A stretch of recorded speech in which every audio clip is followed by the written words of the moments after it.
Hey, I'm JB Spilker, professional bass fishing guide. Deck's blown up. I'm walking through the best bass fishing baits, and I'm going to talk about the crankbait. The crankbait is one of the best bass fishing baits. You got to have them. There's a lot of things with crankbaits. There's rattles, there's wood, there's plastic, there's tight wobble, wide wobble, deep bill, all kinds of stuff. It's enough to drive you crazy. But luckily I wrote a whole article on it. You can go down and get that link to that article and it'll walk you through the ins and outs of all that stuff.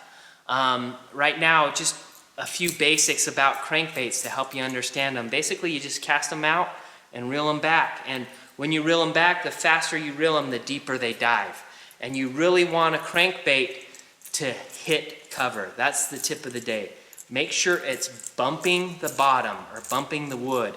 And what's cool about them is even if they do hit the bottom, they'll float up. So these hooks don't get snagged that often, but if you're reeling too fast or too crazy, sometimes you will snag up. It's just part of the game of bass fishing.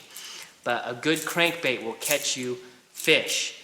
The other thing you need to know, colors are important with crankbaits. Get the free lure color selection chart so you can know what color to use to always catch them. Color is a big deal with crankbaits. You got to have the right one if you really want to catch them. And if you want to know more about when to deploy crankbaits and best seasons and times of the year, go get in on my Foundations Secrets Bass Fishing course. It's transformed hundreds of people's fishing and will make a huge difference for you. But for sure, one of the best baits you got to have is a crankbait. I've got a lot of them, but yeah, each one of these is designed for a different purpose, a different season. If you want to know more about that stuff, go to the links below, but definitely one of the best bass fishing baits is a crankbait.